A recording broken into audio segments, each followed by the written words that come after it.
abrir nuestras Biblias en Romanos, el capítulo 8. Romanos, capítulo 8. Pueden leer aquí si desean, no hay problema. Pero bueno, agradecidos con tenerlos con nosotros. Los radiantes quieren participar más, así que van a estar viajando al menos una vez al mes para estar con nosotros. Son 700 kilómetros. A Lucía no tenés excusa para no venir, porque está mucho más cerca. Muy bien, vamos a salir ahí, hermanos. Ahora pues, ninguna condenación hay para los que están en Cristo Jesús. Los que no andan, yo lo bajo un poco, Lucas, de acá. Perdón.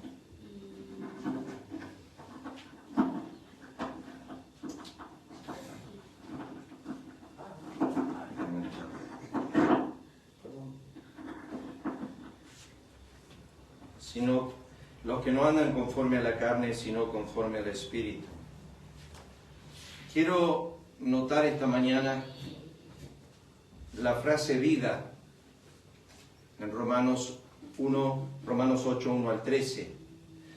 Dice, porque la ley del Espíritu de vida en Cristo Jesús me ha librado de la ley del pecado y de la muerte. Y obviamente en contraste podemos pensar en esta frase que también aparece, la muerte.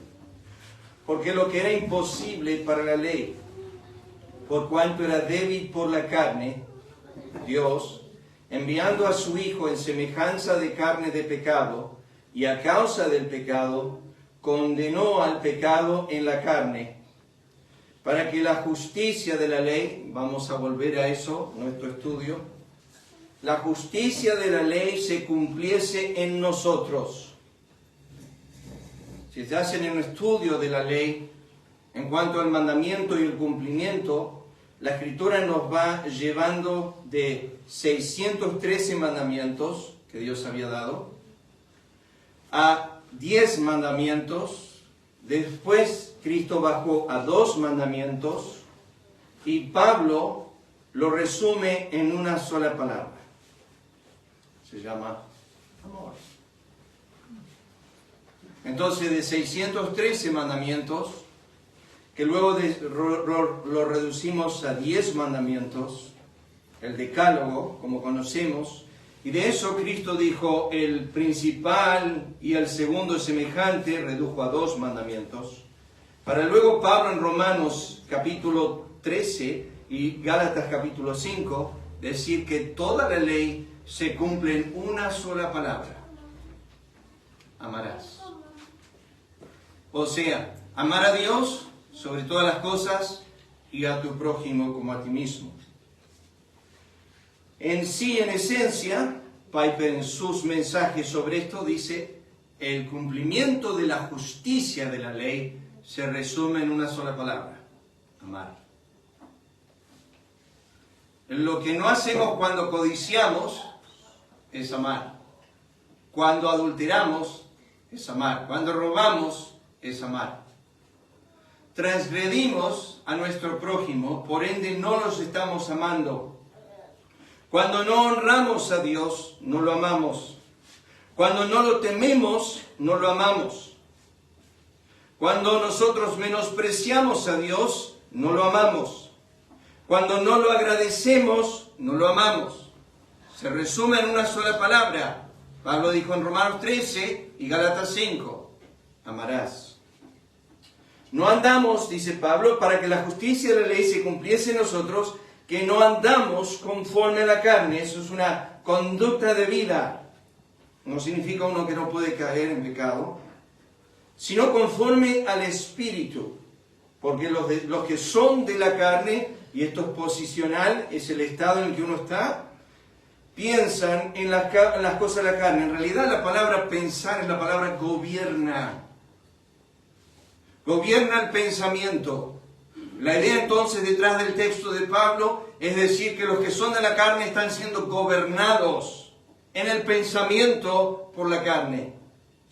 A contraste, pero los que son del Espíritu, aunque no está en el texto, piensan o son gobernados por la mente del Espíritu. Eso lo vemos en 1 Corintios capítulo 2. Porque el ocuparse de la carne es muerte, y esto es algo que voy a remarcar, pero el ocuparse del Espíritu es vida y paz. Un fruto de la justificación. Justificados pues para con Dios tenemos paz. Paz es un fruto del Espíritu, un fruto de la justificación, un fruto de la obra redentora de Cristo, Efesios capítulo 2. Él es nuestra paz, que de ambos pueblos hizo uno. La justificación trae paz, la obra de Cristo trae paz, el fruto del Espíritu trae paz, la oración del creyente trae paz. La Biblia dice, el que medita mucho en las Escrituras trae paz. Mucha paz tienen los que aman tu ley. Tú guardarás en completa paz aquel cuyo pensamiento en ti persevera. Mucha paz tienen los que meditan en Dios. Mucha paz tienen los que oran. Filipenses 4. Llevad todo a Dios en oración, por nada estéis afanosos, sean conocidas vuestras peticiones delante de Dios. Y la paz de Dios, que sobrepasa todo entendimiento, guardará vuestros corazones. No hay paz, dice mi Dios, para el impío. Son como el mar, son echados de un lugar a otro. No hay paz, dice mi Dios, para el impío. La experiencia continua del creyente es que su paz es interna. Cristo lo dijo, mi paz os doy, no como el mundo la da, como da el mundo la paz. Es una paz circunstancial. Es si todas las cosas están bien, si tengo trabajo, tengo salud, tengo todo. Mi paz os doy, no como el mundo la da. El mundo tiene una paz momentánea. La circunstancia, todo está bien, todo está marchando bien, entonces hay paz. Cuando eso se estorba, cuando las cosas cambian, cuando ya no hay salud, cuando ya no hay trabajo, cuando ya no hay esas cosas, cuando eso sucede, perdón, voy a subirlo, me estoy golpeando. Esto está bárbaro. Hoy no sé por qué. El fruto del Espíritu en la vida del creyente es vida y paz. Pablo introduce esto en todas sus epístolas como su salutación, gracia y paz. Por cuanto los designios de la carne son enemistad contra Dios, porque no se sujetan a la ley de Dios, ni tampoco pueden, y los que viven según la carne no pueden agradar a Dios. Mas vosotros, y acá viene el texto que vamos a desarrollar, mas vosotros no vivís según la carne. La palabra esa según, una palabra griega impresionante. Pone a una persona en un estado posicional. Eso es lo que esa palabra según es. Lo que está diciendo el texto es, vosotros no vivís según. ¿Qué está pasando, señora? ¿Eh? What do you want to do? Well, you just have to move this. No.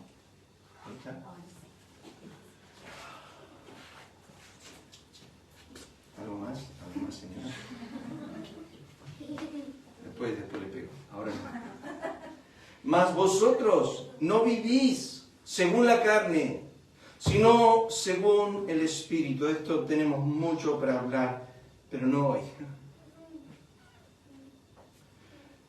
Vosotros, dice Pablo, vosotros creyentes, no vivís según la carne. Esto es un descartado. No estamos en esa posición, no vivimos en la esfera de la carne, sino en la esfera del Espíritu. Y esta es el área condicional. Si es que el Espíritu de Dios mora en vosotros. Enseguida Pablo introduce otra frase. Y si alguno no tiene el Espíritu de Cristo, va del Espíritu de Dios al Espíritu de Cristo. Que el Espíritu de Cristo, para R.C. Sproul, para Piper, es el Espíritu de Dios. O sea, es el Espíritu que tiene Cristo, que Juan 15 nos dice, versículo 26, yo enviaré del Padre el Consolador. El Espíritu que mora en Cristo ha pasado a morar en el creyente. Vamos a volver a eso, pero solamente para pensar. Que el Espíritu de Dios mora en vosotros. Si alguno no tiene, eso es otra palabra para morar, no tiene, acuérdense, 1 Juan 5 dice, el que tiene al Hijo, tiene la vida. El que no tiene al Hijo, no tiene la vida. Entonces, si alguno no tiene el Espíritu de Cristo, esta es una de las frases más tristes, oscuras de la Biblia. No es de él. Pensé que la Biblia dice, pastor, que todas las almas son mías. Dios como creador es poseedor de todas las cosas. Pero Él no es poseedor como redentor. Dios posee todas las almas creadas que Él hizo. Y son de Él en relación a creación, pero no en relación a redención.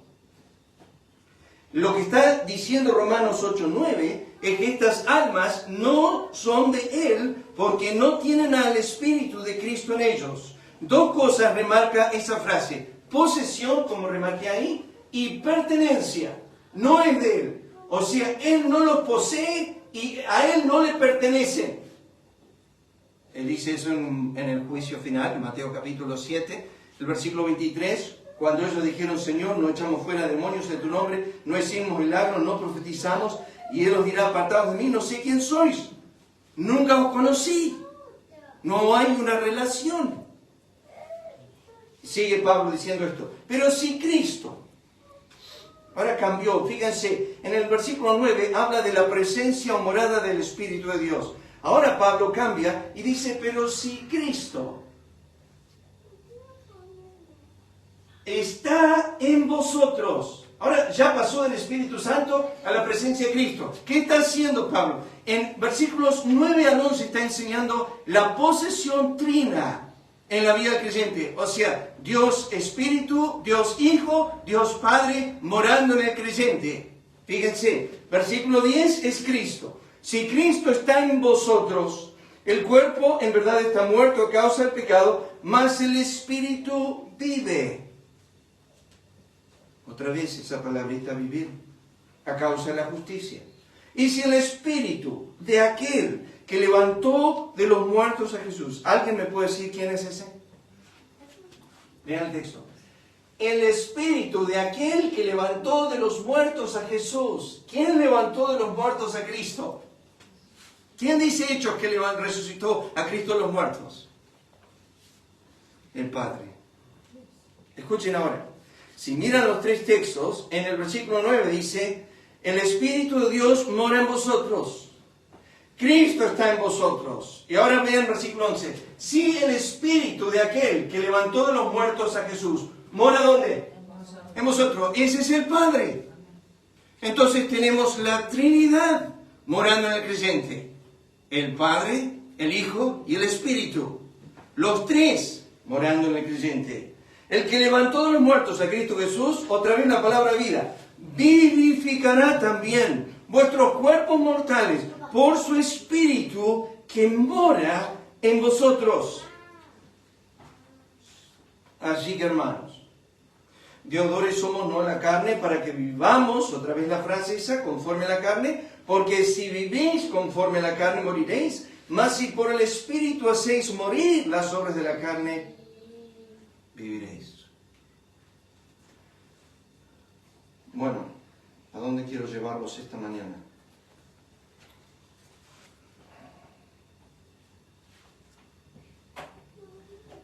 Déjenme llevarles primeramente. Escuchen, quiero que pensemos un momento en la historia de la presencia de Dios en su pueblo. Dios se ha hecho presente en tres aspectos. No sé si los pueden ver acá arriba. Esta es la forma en que Dios se ha hecho presente en su pueblo. En medio, con y en. Esa es la forma. Dios se ha hecho presente en medio de su pueblo, con su pueblo y en su pueblo. Hay tres aspectos diferentes. Son las manifestaciones de su presencia. La primera la vemos en Génesis capítulo 3. La Biblia dice que la voz de Jehová se manifestó en el huerto. Adán y Eva oyeron la voz de Jehová Dios. Y se escondieron, dice la Biblia, de la presencia de Jehová. Imposible, pero bueno, lo intentaron. La forma en que Dios se hizo visible en el huerto fue a través de su voz. Exactamente, no sabemos cómo es. Hablábamos con el pastor Ricardo ayer, que tampoco sabemos cuánto sabían. Ni sabemos cuánto conversó Dios con ellos. Ni sabemos cuánto fue la revelación que tuvieron. ¿Por qué? Porque el libro de Juan nos dice claramente que si todas las cosas que Cristo dijo y hecho se hubiesen escrito, creo yo, dice Juan, que no caberían libros en el mundo de lo que Él hizo. Por ende, lo que nosotros tenemos es un resumen de lo que Dios ha hablado con el hombre, que es suficiente. La primera vez que vemos esa manifestación de la presencia de Dios es a través de su voz. Ahora, ¿cómo Adán escuchó la voz de Dios y tuvo una resistencia a ella? Su hijo, llamado Caín, también escuchó la voz de Dios y tuvo una resistencia a ella. O sea que el hijo era igual que el padre.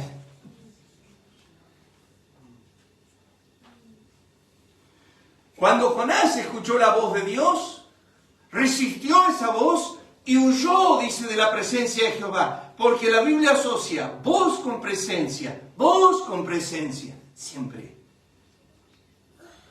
Cada vez que Dios habla, se hace presente. Cuando Dios habló a Samuel, la Biblia dice que Jehová se puso en la pieza donde estaba Samuel y le dijo, Samuel, Samuel.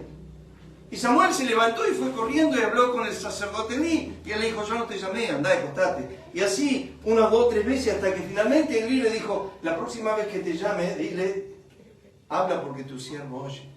La presencia de Jehová. Y la Biblia dice, Samuel todavía no había conocido la palabra de Jehová. En Génesis 15 tenemos otra vez la manifestación de la presencia de Dios en una antorcha de fuego, cuando Abraham y él hay un pacto, Dios hace un pacto con Abraham, y Abraham se duerme, y la Biblia dice que Dios aparece en una antorcha de fuego. Y cuando se despierta Abraham, está todo terminado. La siguiente vez que vemos la presencia de Dios es en Génesis 16:7. El ángel de Jehová se aparece a una mujer que está huyendo de su señora, llamada Agar, con su hijo, y en esa conversación ella dice, no he visto tan bien al que me ve. Dios aparece en presencia a Agar, hablándole del cielo. La Biblia dice, el ángel de Jehová le habló, ¿de dónde vienes y a dónde vas? En Génesis 17 vuelve a aparecer Jehová a Abraham y le dice, anda delante de mí y sé perfecto. Y en Génesis 17:22 dice, acabó de hablar con él y subió Dios de estar con Abraham. Se lo visitó en presencia. Ahora, ¿cómo fue eso? La Biblia nos dice. Si se hizo mano, si se hizo una nube, la Biblia no nos dice cómo apareció Abraham. Pero sí la Biblia dice que tuvo un acercamiento. Vino, habló con él y cuando terminó de hablar, se fue. O sea, su presencia. Dios visitó a Abraham. Génesis 18. Le apareció Jehová en el encinar de Mamre, dice la Escritura. Y Abraham alzó sus ojos y vio 3 varones junto a él. 2 ángeles y uno era Cristo. Y luego que acabó Jehová de hablar con él, dice la Biblia, se fue.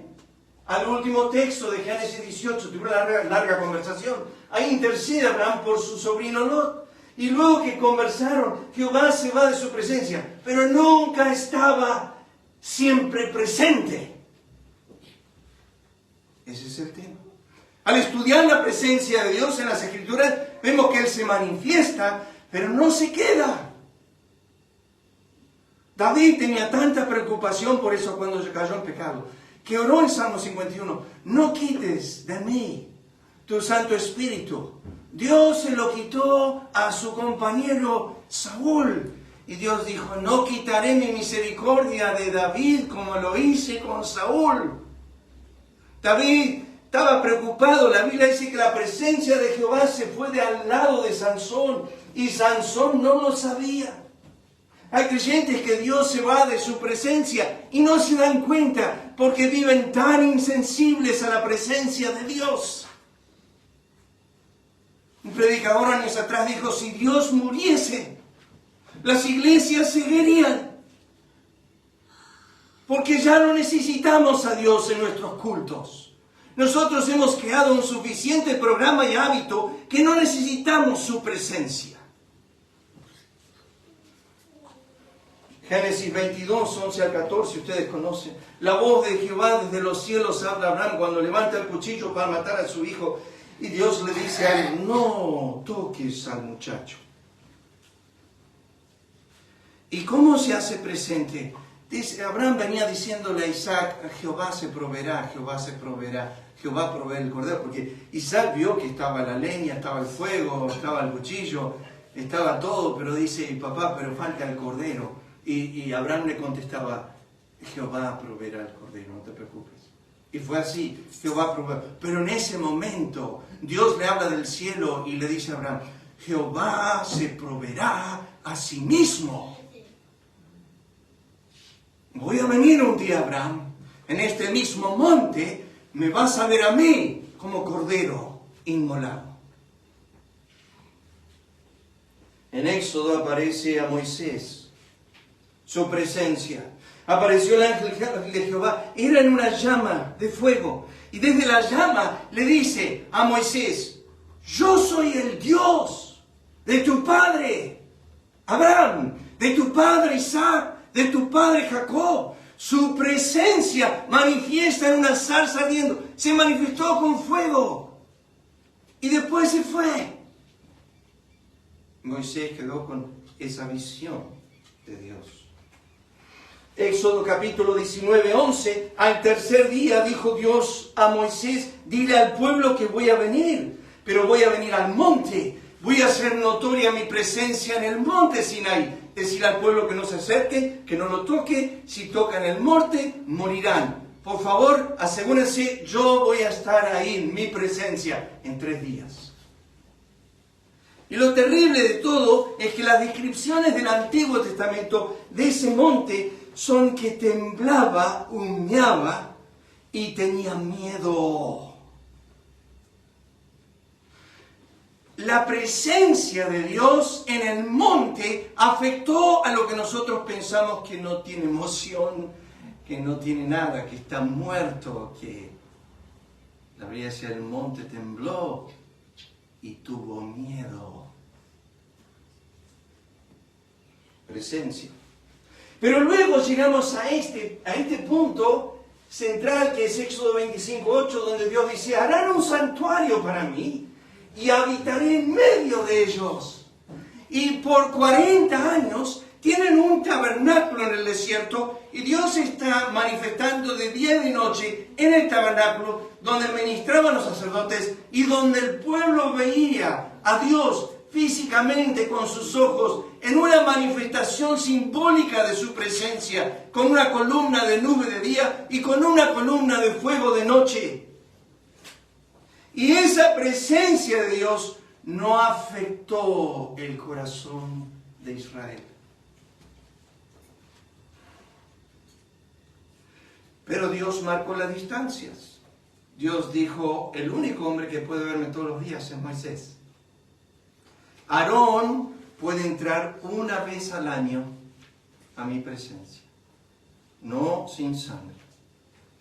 Y se erigió el tabernáculo, y ahí habitó la presencia de Dios, que luego se trasladó al templo de Salomón. Pero en Éxodo capítulo 40 dice que la gloria de Jehová llenó el tabernáculo, y la frase dice la Escritura, me dejan pausar aquí un segundo, le voy a llevar a la nota para que vean el texto. Necesito que vean el texto. Y miren esto es lo que estoy citando ahora. Entonces una nube cubrió el tabernáculo de reunión y la gloria de Jehová llenó el tabernáculo. Y fíjense lo que dice el siguiente texto. Y no podía Moisés entrar en el tabernáculo de reunión porque la nube estaba sobre él y la gloria de Jehová lo llenaba. ¿Qué significa eso, clase? Significa que la ausencia del hombre es lo que Dios quiere en su templo. El hombre no puede estar cuando Dios lo llena todo. David le dijo en Primera Crónicas a su hijo Salomón en el capítulo 29, el templo que vas a hacer es para Jehová, no para hombre alguno. Dice, ¡ay! No va a haber hombres. Cristo entra a la casa de su Padre y la encuentra contaminada con la presencia humana. Están robando. Y Cristo tomó un látigo y comenzó a echar a todos fuera. Y dijo, la casa de mi Padre será llamada casa de oración y vosotros la habéis hecho una cueva de ladrones. El que estaba en la casa era el hombre, no Dios. Eso da testimonio Cristo en su último sermón, porque durante 3 años Israel nunca se arrepintió. Y llegó al final de su ministerio y les dijo, primero llamó en capítulo 3 de Juan a la casa mi casa, la casa de mi Padre. Cuando llegó al capítulo 23 de Mateo, dice, vuestra casa ya no es mía, es de ustedes. Vuestra casa queda desierta, vacía, sin mi presencia. Sigan con los ritos, sigan con los hábitos, sigan con las ofrendas, sigan con las lecturas. Yo no estoy ahí. Así es mucho de nuestro movimiento hoy día. Tenemos mucha apariencia de Dios, pero su presencia literalmente no está.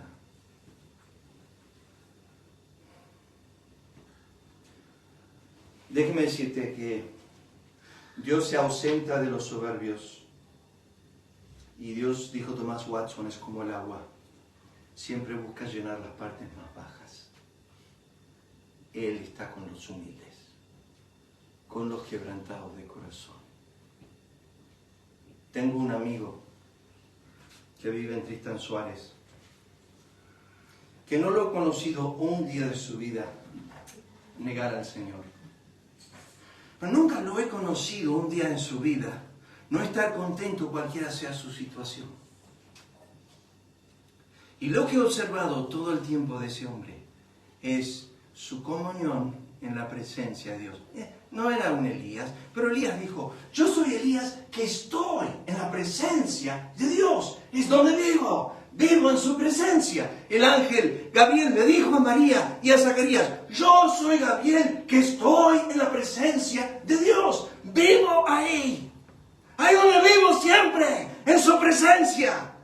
La presencia de Jehová se fue en Sansón y Sansón se levantó y dijo, saldré de esta como las demás veces. Y la Biblia dice en triste comentario, y no sabía que Jehová se había apartado de él. Acá tenemos, pasa en el tabernáculo.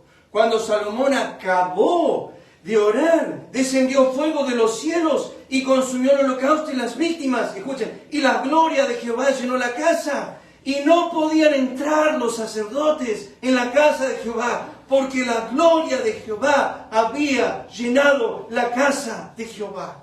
¿A qué apunta, pastor? Ahí voy. Estoy llegando. Volvemos a la nota.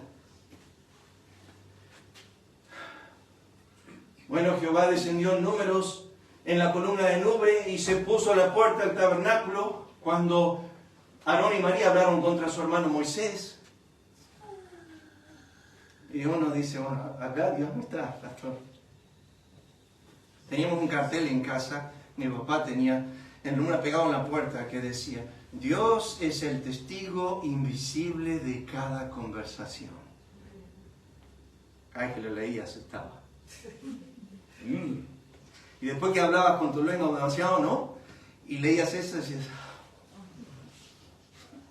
Dios es el testigo invisible de toda conversación. Él había estado escuchando a Aarón y a María cuando hablaron mal contra su siervo Moisés. ¿Y qué dijo Jehová? Bajó en su presencia y dijo, decirles que vengan un segundo, vamos a hablar. Y los reunió a las tres y miró a Aarón y María y dijo, ¿no tuviste temor de hablar mal contra mi siervo Moisés?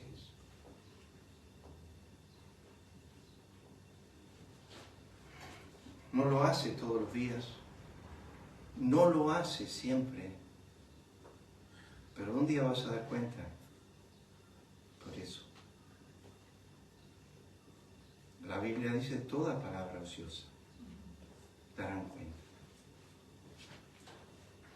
Números 16, 19, la gloria de Jehová apareció a toda la congregación, y esto es cuando los hijos de Coré se rebelaron. Y esto es tan tremendo cuando leen la historia, porque ahí aparece Jehová y dice, bueno, separen a todo Israel de ese séquito. Y empezaron a separar y quedaron solos, y se sentían de Dios hasta el último minuto. Y Moisés dijo, los que no quieren morir con ellos, aléjense, por favor.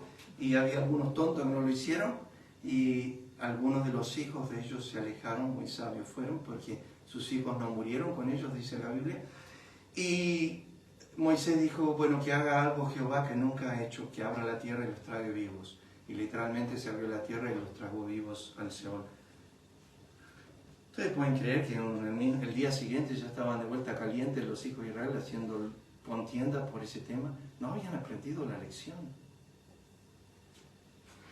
En Números 26 dice que se postraron ante la gloria de Jehová cuando le faltaba agua, porque el pueblo había murmurado. Y Dios le dice a Moisés, habla a la roca. Aquí es cuando Moisés peca. El siguiente texto que tenemos aquí es ahora Dios con nosotros. Es el Emmanuel. No es Dios entre, sino con. ¿Qué diferencia hay, hermano? Esta es la diferencia. Cuando Dios estaba en el tabernáculo, nadie pero Moisés se podía acercar.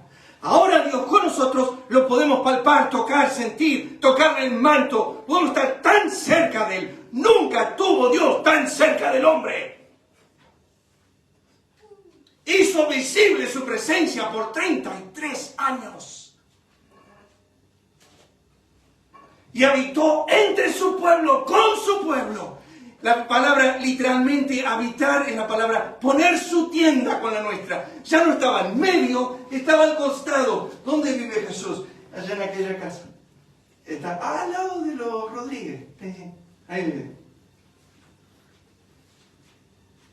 Él alquilaba una casa en Capernaum. Cuando él se oía que estaba en casa, dice que la casa se le llenaba. Se le llenaba tanto que la gente le rompía el techo para venir a verlo. Y Jesús les hacía juicio.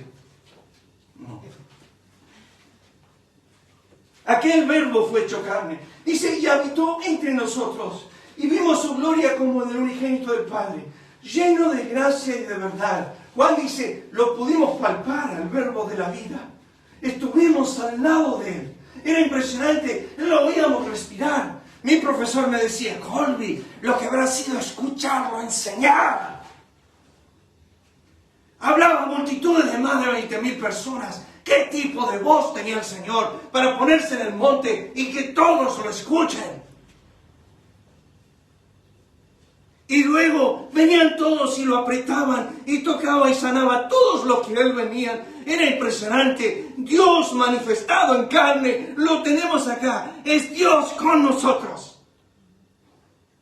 Dios entre nosotros, Dios con nosotros. Juan dice, en el mundo estaba. Oh, este versículo me ha fascinado a mí. El mundo por él fue hecho, pero el mundo no le conoció. Cada vez que estudian la Escritura en cuanto a esto, se dan cuenta que cuando Dios era invisible al ojo humano, era visible a todas las cosas inanimadas. Cada vez que Dios aparece en el monte, la Biblia dice, el monte tembló, sabía que estaba Dios ahí. Cuando el Señor se paró al lado del Mar Rojo, dice, las aguas te vieron y huyeron. Y cuando se paró al lado del Jordán, el Jordán te vio y se volvió atrás. Impresionante. Dios invisible era visible. Pero cuando se puso vestido de carne y habitó con nosotros, cuando se hizo visible, el mundo no le conoció. Los demonios eran los únicos que lo veían a través de esa vasija de barro. Pero escuchen, yo dije que Él no permitía que nadie se acerque porque Él es santo. Eso es cuando estaba entre su pueblo. Pero ahora Él era santo y permitía que lo tocasen. Y llegó al punto que permitió que se culpase de todo y no quedara como inocente, sino como culpable. Sin embargo, era el justo y murió el justo, pero fue tratado como un injusto. Fue tratado como culpable. Y tuvo tal acercamiento que él sentía lo mismo, lloraba, tenía las mismas circunstancias de la carne que nosotros, pero como dice Hebreos, sin pecado. Era Dios con nosotros, en un acercamiento impresionante.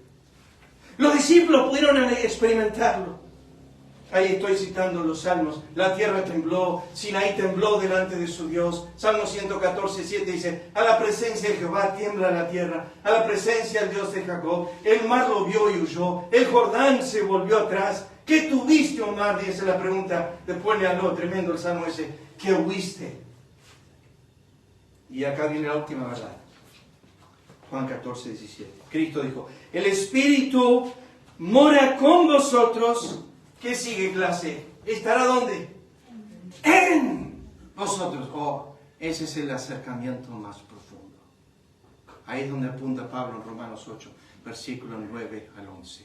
No Dios entre nosotros, ni Dios con nosotros, sino Dios en nosotros. Señor, preguntó Judas, no el Iscariote, ¿cómo es que te manifestarás a nosotros y no al mundo? Jesús responde en versículo 23, mi Padre le amará. Este es un tema extenso.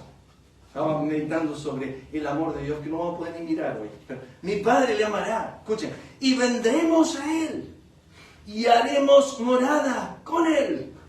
Mayor es el que está en vosotros que el que está en el mundo. Dios es amor. El que permanece en amor permanece en Dios y Dios en Él. El que permanece en mí y yo en Él. Yo les he dado a conocer tu nombre y lo daré a conocer aún, para que el amor con que me has amado esté en ellos y yo en ellos.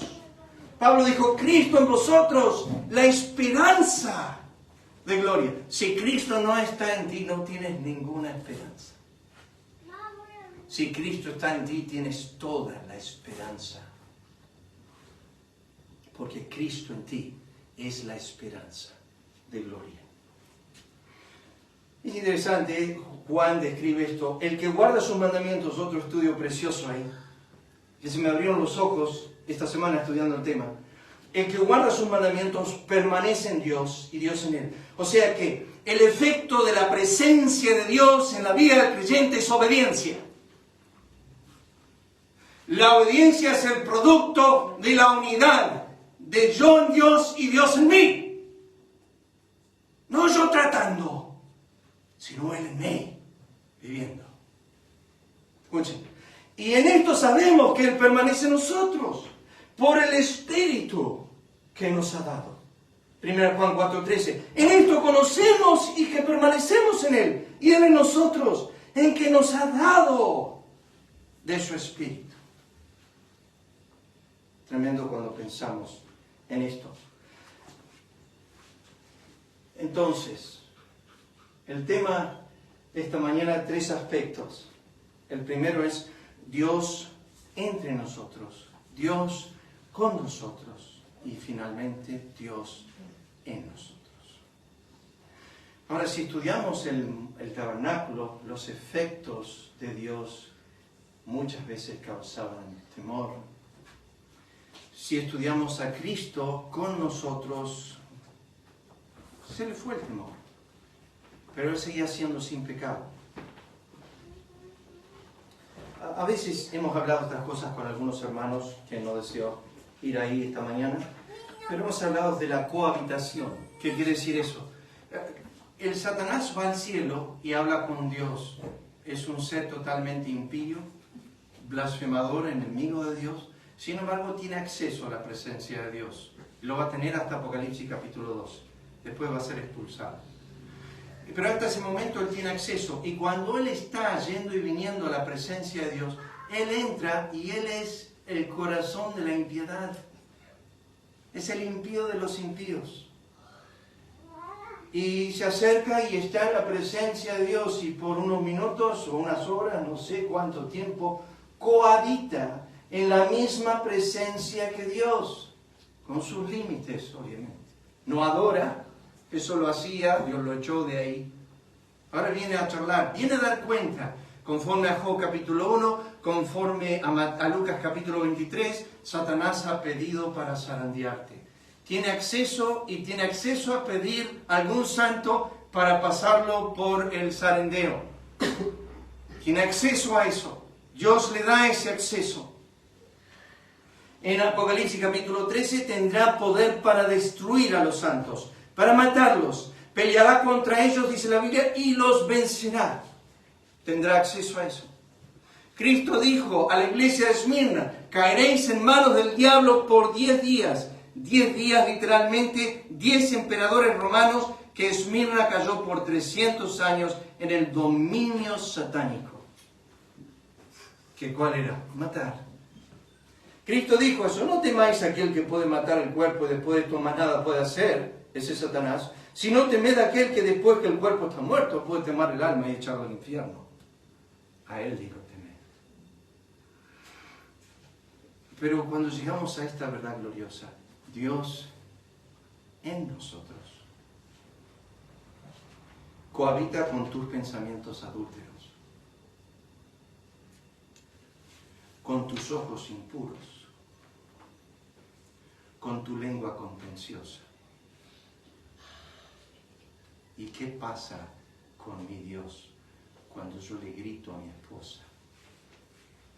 ¿Qué pasa con mi Dios en mí cuando yo estoy codiciando a la mujer ajena?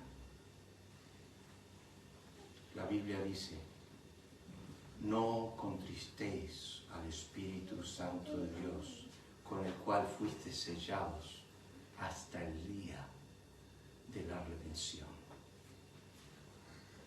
Él mora en mí, a veces en convicción, a veces en silencio, a veces llenando mi corazón con un sentir de vacío.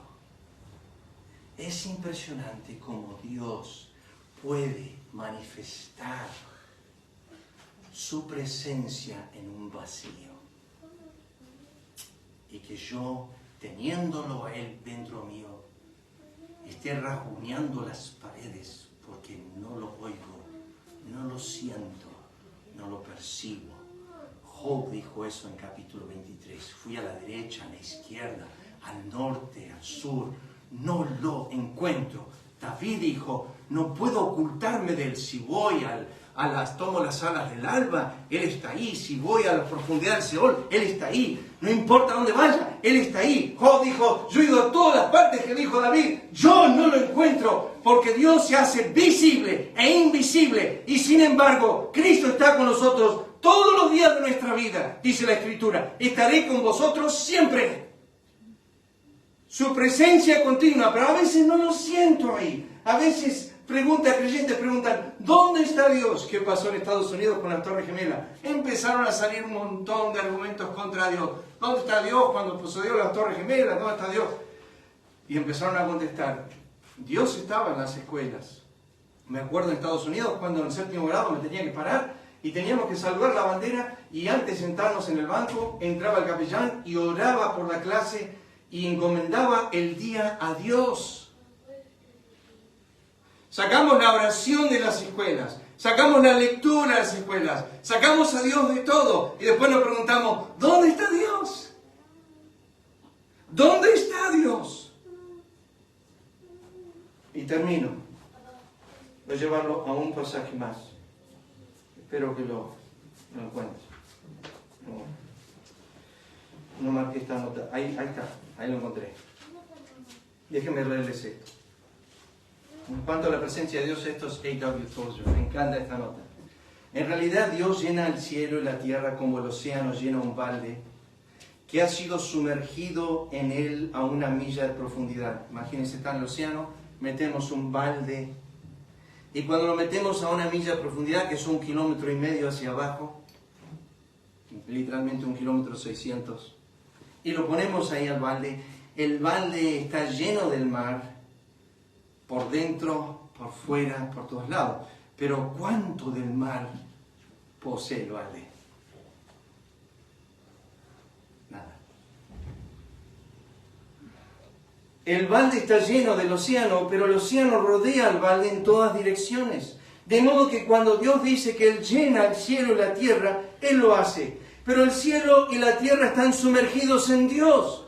Nosotros pensamos que, bueno, ahí está el universo y Dios está más o menos en un rincón de este universo. No, Dios está fuera del universo. El universo ha sido puesto en Dios, como el balde, está sumergido en Él. Dios es demasiado grande para el universo. Salomón dijo, los cielos de los cielos no te pueden contener. Dios es incontenible. Es esa inmensidad que Salomón dice, ¿cómo puede ser que el Dios, que el cielo de los cielos no puede contener, va a llenar esta casa que yo he hecho? Es imposible, dice Salomón. Sí, pero Dios está todo ahí. Escuchen, hermanos, y ojalá lo entiendan, que Pablo no distingue entre el lleno del Espíritu y el que no está tan lleno del Espíritu.